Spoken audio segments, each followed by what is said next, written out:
And welcome. This is Dr. Barry Pierre, board certified internist, resident host and vlogger here on Dr. Barry Pierre TV, bringing you another episode on our graduate medical education series and aptly titled Step 2 is Canceled. But what about the PE, right? And we're going to be talking about a couple things. We're going to be talking about one test that is gone and not coming back. We're going to be talking about the impact on what it may mean to our medical students and our future residents here across the country.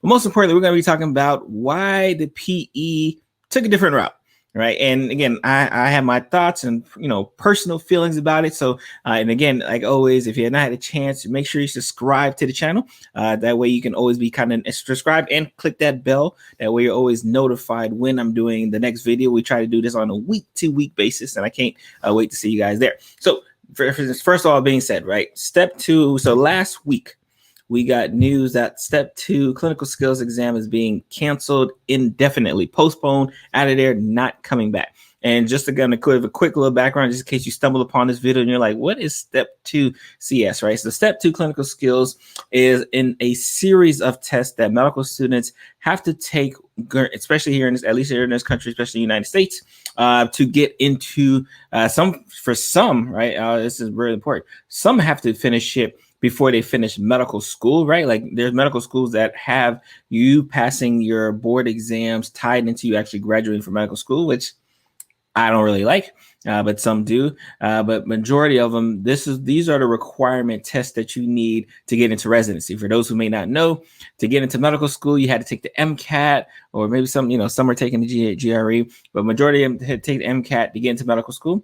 But to get into residency, you have to have both of these 2 licensing exams and what we call a clinical skills exam completed before you can be accepted into residency.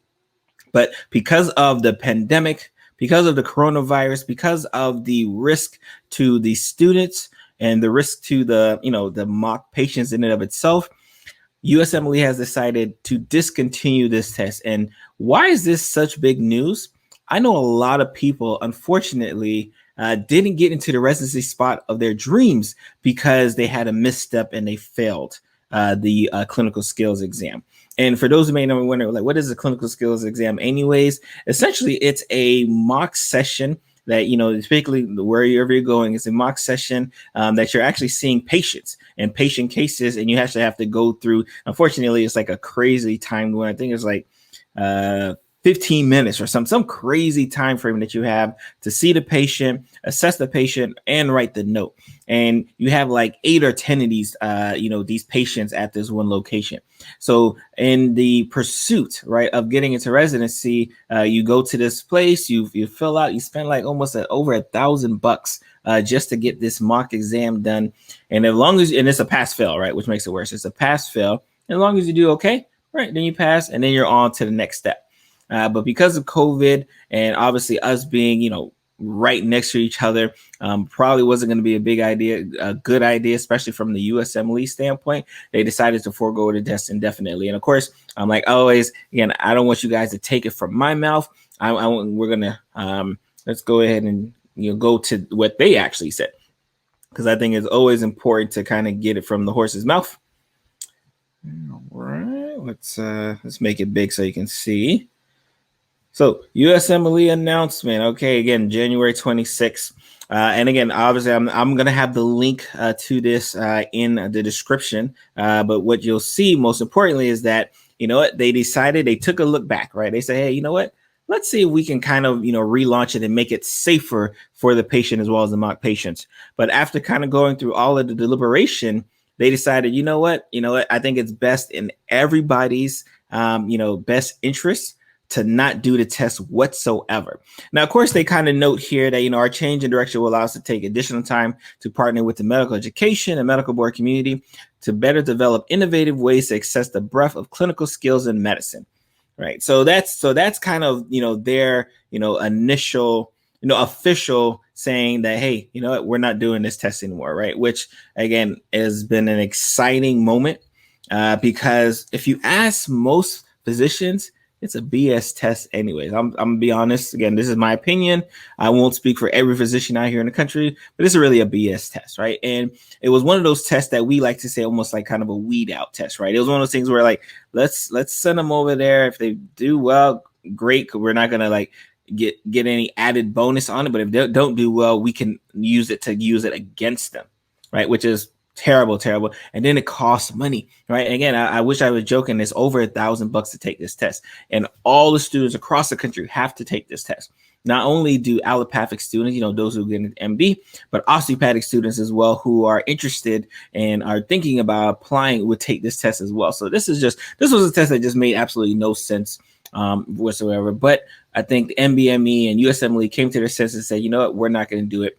So a lot of questions come from it, right? Because now that they've taken this test away, how are you going to grade, right? And I know I have a lot of international medical graduates who follow me as well too, who use this test, right, as a barometer, right, to kind of help, build their resume per se, right? So of course, ECFMG also kind of, dropped a statement as well, which we'll have here. All right, let's see what ECFMG is saying. So, so this is again, Educational Commission for Foreign Medical Graduates will expand its pathways for IMGs to meet requirements for ECFMG certification and to participate in the 22 National Resident Matching Program. And the reason why this is important because before all of this occurred, to be able to, for FMG, foreign medical graduate, to be able to apply for the residency match, they had to have these certain criteria, aka they had to finish part 1, they had to finish part 2, and they also had to finish part 2 of the PE, right? But now that's not the case anymore. That's not a requirement for them. So of course, if you're an international medical graduate, foreign medical graduate, you want to make sure, right, that this also doesn't come back to bite you, right? Because again, unfortunately, you're trying to compare apples to oranges, because maybe you may be comparing yourself to, potential applicants who completed the PE, and maybe you got kind of grandfathered in and you don't have to complete the PE, right? So you want to make sure this doesn't hinder you. Now, of course, my antennas go up when I see stuff like this, right? Because when I see, we'll offer extended pathways. Unfortunately, the ECFMG is also another company that is very good, right, at, finding ways, right, to charge potential residents, right? So they're very good at milking the money as much as possible. And that's very well documented. Like I said, I'll put a link to a good blog post of a physician I follow, who's a nephrologist, that talks about it a lot. So you have, these two bodies, right? The allopathic body, you have the foreign medical, international medical graduate body saying like, hey, all right, we're not going to do the clinical skills, right? Now, if you're an osteopathic physician like myself, when you see this news here, the first thing you want to know is, hey, what is my body organization going to do?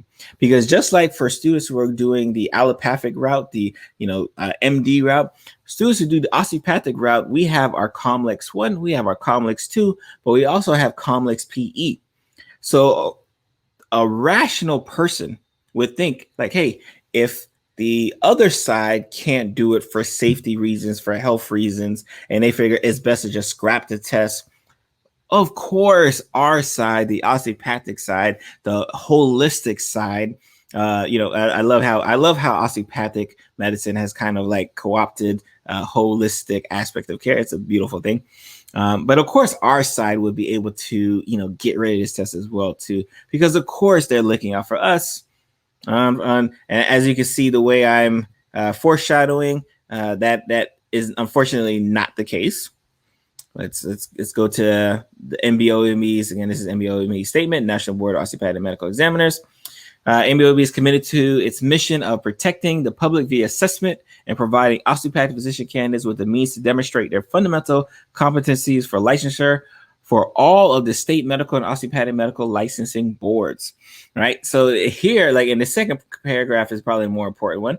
Our plans to provide access to level 2 PE again in April 2021 are progressing along well, of course, contingent on local and national conditions with the pandemic and our ability to provide safe access.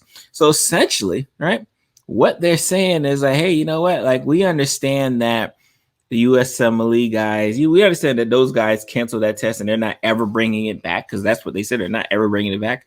We don't have plans to do that. So, of course, as an osteopathic physician, and I'm watching, and I'm listening to and I'm peeping all of my osteopathic students and my osteopathic colleagues, we're upset, right? Because we've always felt the NBOME has really been about the finances and not about us, right? And here's another slap across the face to kind of say, like, yep, you're right. Like, we don't care. They're going full steam ahead. Like, hey, yeah, we understand, like, half of the country, right, who gets boarded into medicine are not going to have to take this exam, but we still feel like you guys should take it, right? And that is a problem that we need to stand up for ASAP, right? Like, we have to be very vocal at our, we'll just say dislike. We won't say hate. We're very vocal about our dislike of their decision, not to forego this test as well, right? Because you're not going to tell me that somehow your environment is going to be much safer than what the USMLE guys could have done, right? Like, there's no way you can have done it, right? And then full disclosure, when I had to take my COMLEX 2 PE, my physical exam, which is essentially the same thing, like, there was only one spot in the whole country that DOs could do it. So we had to go to Conshohocken, Pennsylvania. And first of all, no offense to Conshohocken, Pennsylvania, but we had to go to Conshohocken, Pennsylvania just to go ahead and do this test. And me, a good friend of mine, Dr. Watson Ducatel, literally all we did was we flew in. We got in that night. We got in the night before, probably like 6:30, 7 o'clock, checked into our hotel, slept, woke up, checked out of our hotel, took our hotel luggage down to the PE site, saw all of our patients. I think it was like 12 at the time. And from that site, we caught the taxi back. Remember, this is before Uber. We caught a taxi straight to the airport. We wanted no business with the city of Conshohocken. Again, no offense to the city of Conshohocken, but we were strictly there because they were forcing us to be there, and they were forcing us to go to this one centralized location. Now, from what I've heard, there's multiple locations now that they can do it, but the sentiment is still the same. The fact that they feel that it's instead of just foregoing the test and thinking of a different way to test us, which again, I fully think the test is BS, right? Because we do mock exams, not only as a first year medical student, second year medical student, but while we're doing rotations, we're doing real exams, right? So we have enough practice in doing real exams. There's no test that's going to make me feel like, yeah, you know what, this person, I don't know about them as far as being a doctor, right? Like, it's just no test whatsoever. But here we are. So we have to be very diligent, right? And again, if you agree or disagree, make sure you drop it in the comments. Let us know, let me know what you think. I personally think it's an amazing decision for the USMLE and NBME to say, you know what, no more step 2 clinical skills. Why? Because I think it was a BS test. Anyways, I am going to be really looking out to see what ECFMG is going to do for the IMG folks, right? Because I want to make sure like they don't get, unfortunately, another tax upon themselves, right, just for being an IMG. So I'm definitely going to be keeping an eye on that. But most importantly, I'm really going to be looking to see what is the NBOME going to do about us, right? Like we don't need that test. It is not a test of competency. We're not going to get any smarter doing a physical exam. We do hundreds of physical exams even before we get to the point where we need that test. So that's going to be the goal for us, right? Like, let me know in the comments what you think, right? Because I want to know, right? I think the test should be canceled just as well. Let me know what you think.